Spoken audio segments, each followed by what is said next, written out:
Somewhere out there, there is a mom listening to our testimony thinking, I can't even imagine their pain, not knowing that our reality will one day be hers. These words were said by Kimberly Rubio, a mother of an Uvalde shooting victim.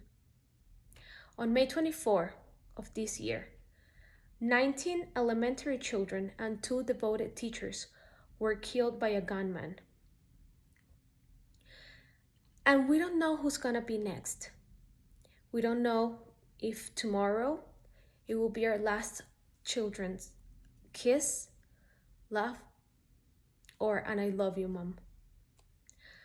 Right where their dreams are supposed to be building up, they are being shut down. According to the Washington Post, 311,000 students have been victims of a gun school shooting since the Columbine massacre. And this number does not even dimension how big this problem is. In this speech, I will be talking about 3 main points as of why these school shootings have been increasing and have been happening on daily, weekly, and monthly basis. First, I'm gonna start talking about gun control. Second, I'm gonna talk about lack of treatment in mental health. And the third one will be poor parental supervision. So first, I'm gonna start talking about gun control. According to a poll back in 2017, 74% of Americans believe that guns were essential to their personal sense of freedom. Strobe Wolfgang et al. This is why, that's the reason why they think this is essential for them, is because Americans have the right to bear arms. And the right to bear arms goes hand in hand with freedom. But there is a really thin line, because where your freedom starts, our children are getting killed. That is why the family, community, parents are asking for a gun control reform or bill, and that is what they're working right now. So one of there are points that have been touched in this new bill, which includes tougher backgrounds for those purchasing a gun under 21 years old, the state implementation of the red flag, which is to remove firearms from considered threat individuals.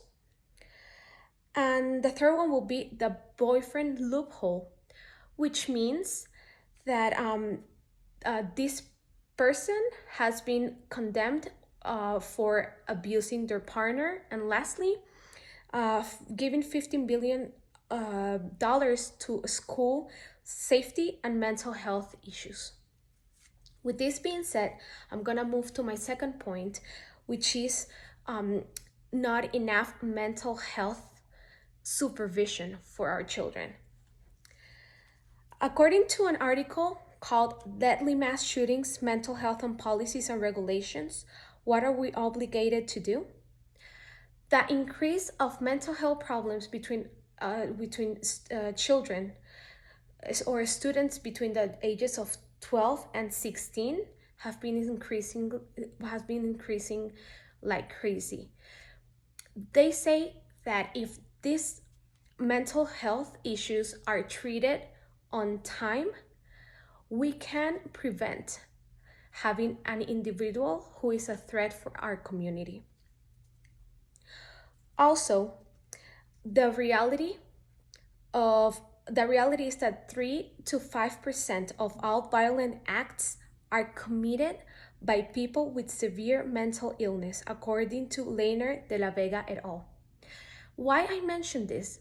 These 2 points might contradict itself, but the reason why I said this is because although our children are not diagnosed with, let's say, schizophrenia or really important mental issues, these crimes are being committed by people who are actually going or have gone through depression, or an anxiety.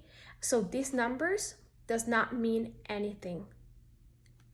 With this, I'm moving on to my third point, which is lack of parental supervision. For me, as a mother, this will be the most important point. And for me, that's the number one reason why these school shootings are happening.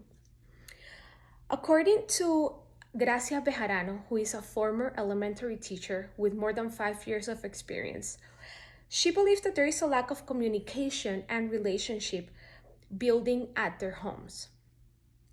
Not all families spend time together, and this is the reason why. It's because they are forced to go out to work because of the high cost of living.